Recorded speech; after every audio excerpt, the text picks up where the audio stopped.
அனைவருக்கும் வணக்கம். ஓம் நம சிவாய். शिवाय नमः. हर हर महादेव. सबसे पहले विभिन्न आदिनम से जुड़े आप सभी पूज्य संतों का मैं शीश झुकाकर अभिनंदन करता हूं.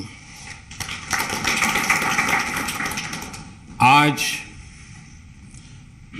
मेरे निवास स्थान पर आपके चरण पड़े हैं. ये मेरे लिए बहुत सौभाग्य की बात है. ये भगवान शिव की कृपा है जिसकी वजह से मुझे एक साथ आप सभी शिव भक्तों के दर्शन करने का मौका मिला है. मुझे इस बात की भी बहुत खुशी है कि कल नए संसद भवन के लोकार्पण के समय आप सभी वहां साक्षात आकर के आशीर्वाद देने वाले हैं. पूज्य संतगण, हम सभी जानते हैं कि हमारे स्वतंत्रता संग्राम में तमिलनाडु की कितनी महत्वपूर्ण भूमिका रही है.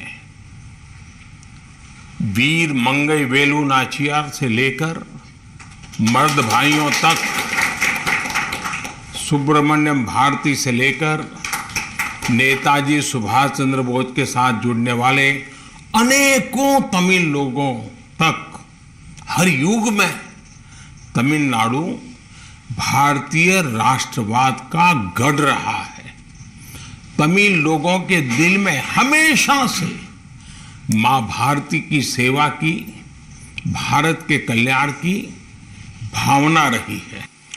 बावजूद इसके ये बहुत दुर्भाग्यपूर्ण है कि भारत की आजादी में तमिल लोगों के योगदान को वो महत्व नहीं दिया गया जो दिया जाना चाहिए था. अब बीजेपी ने इस विषय को प्रमुखता से उठाना शुरू किया है. अब देश के लोगों को भी पता चल रहा है कि महान तमिल परंपरा और राष्ट्रभक्ति के प्रतीक तमिलनाडु के साथ क्या व्यवहार हुआ था.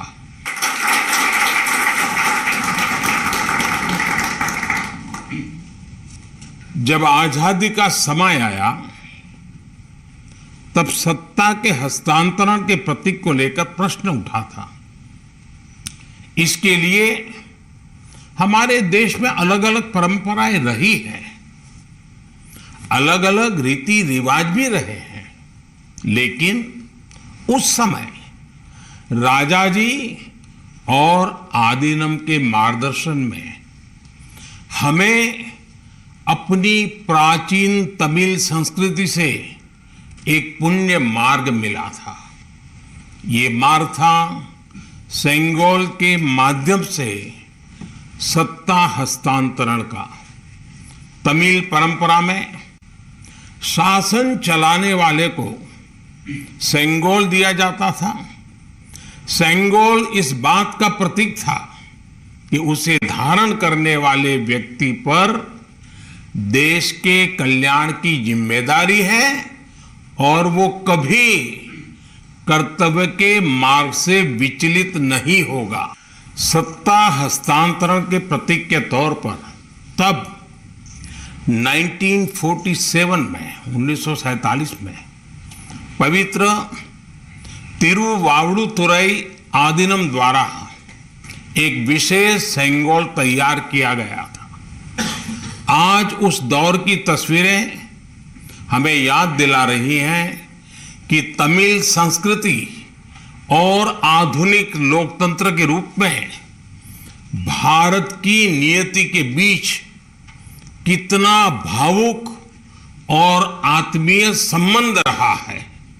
आज उन गहरे संबंधों की गाथा इतिहास के दबे हुए पन्नों से बाहर निकलकर एक बार फिर जीवंत हो उठी है। इससे उस समय की घटनाओं को समझने का सही दृष्टिकोण भी मिलता है और इसके साथ ही हमें यह भी पता चलता है कि सत्ता के हस्तांतरण के इस सबसे बड़े प्रतीक के साथ क्या किया गया। मेरे देशवासियों, आज मैं राजा जी और विभिन्न आदीनम की दूरदर्शिता को भी विशेष तौर पर नमन करूंगा। आदीनम के एक सेंगोल ने भारत को सैकड़ों वर्षों की गुलामी के हर प्रतीक से मुक्ति दिलाने की शुरुआत कर दी थी। जब भारत की आजादी का प्रथम पल आया, आजादी का प्रथम पल, वो क्षण आया, तो ये सेंगोल ही था जिसने गुलामी से पहले वाले कालखंड और स्वतंत्र भारत के उस पहले पल को आपस में जोड़ दिया था। इसलिए इस पवित्र सेंगोल का महत्व सिर्फ इतना ही नहीं है कि ये 1947 में हस्तांतरण का प्रतीक बना था। इस सेंगोल का महत्व इसलिए भी है क्योंकि इसने गुलामी के पहले वाले गौरवशाली भारत से, उसकी परंपराओं से स्वतंत्र भारत के भविष्य को कनेक्ट कर दिया था।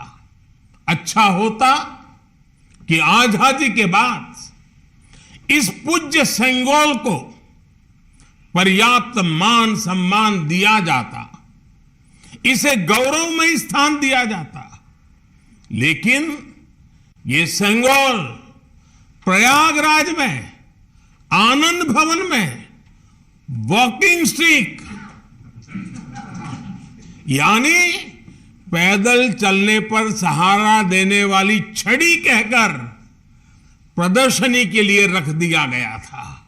आपका ये सेवक और हमारी सरकार अब उस सेंगोल को आनंद भवन से निकाल कर लाई है। आज आजादी के उस प्रथम पल को नए संसद भवन में सेंगोल की स्थापना के समय हमें फिर से पुनर्जीवित करने का मौका मिला है। लोकतंत्र के मंदिर में आज सेंगोल को उसका उचित स्थान मिल रहा है। मुझे खुशी है कि अब भारत की महान परंपरा के प्रतीक उसी सेंगोल को नए संसद भवन में स्थापित किया जाएगा।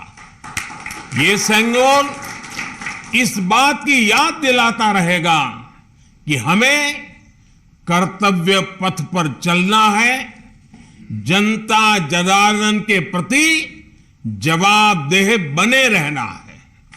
पूज्य संतगण, आदीनम की महान प्रेरक परंपरा साक्षात सात्विक ऊर्जा का प्रतीक है।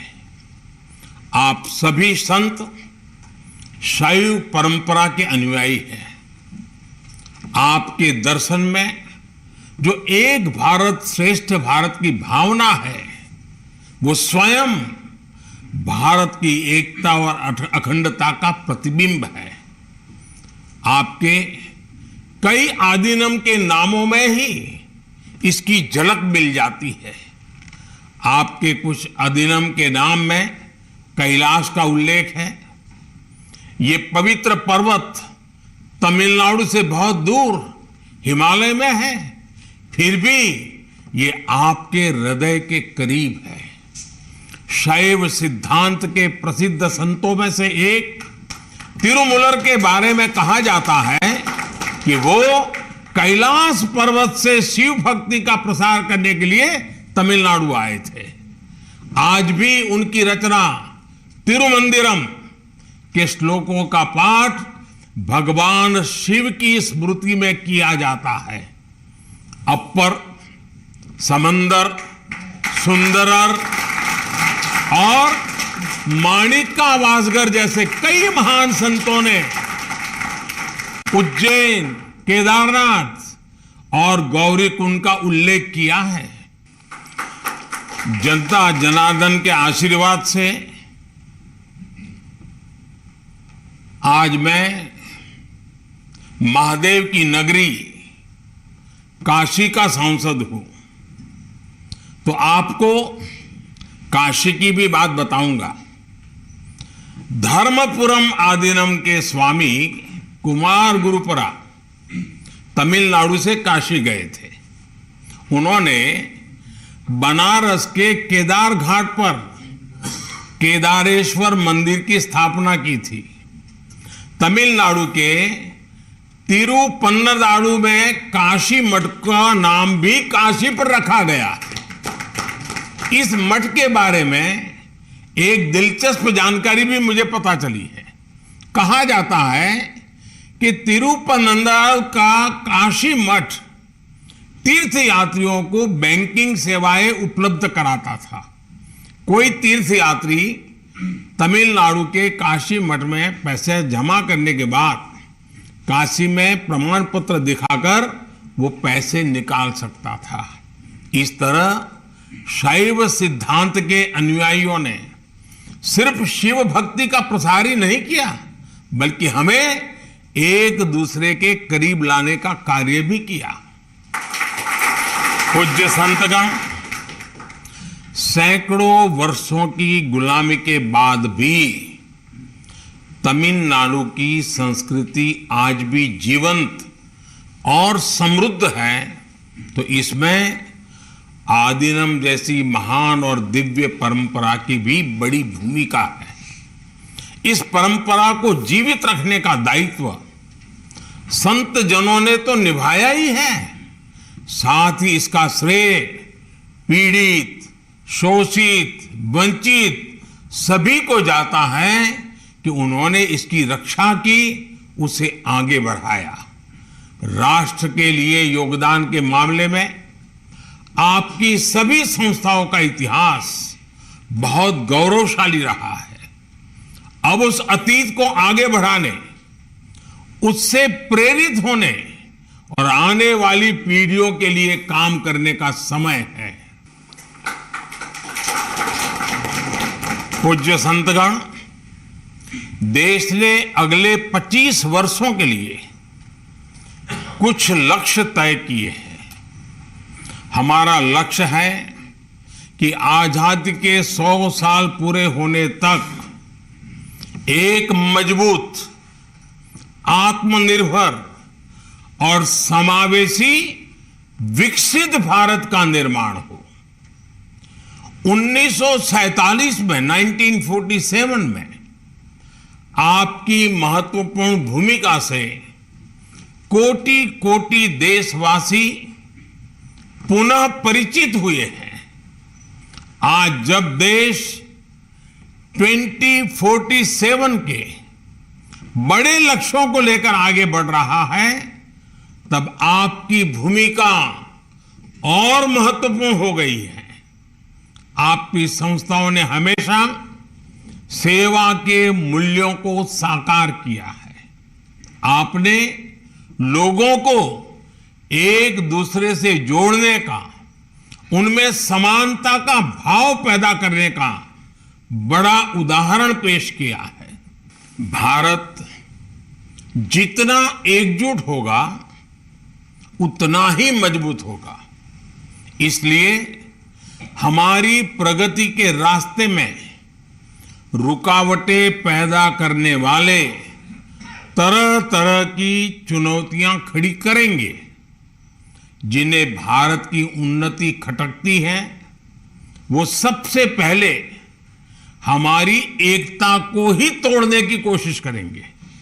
लेकिन मुझे विश्वास है कि देश को आपकी संस्थाओं से आध्यात्मिकता और सामाजिकता की जो शक्ति मिल रही है, उससे हम हर चुनौती का सामना कर लेंगे।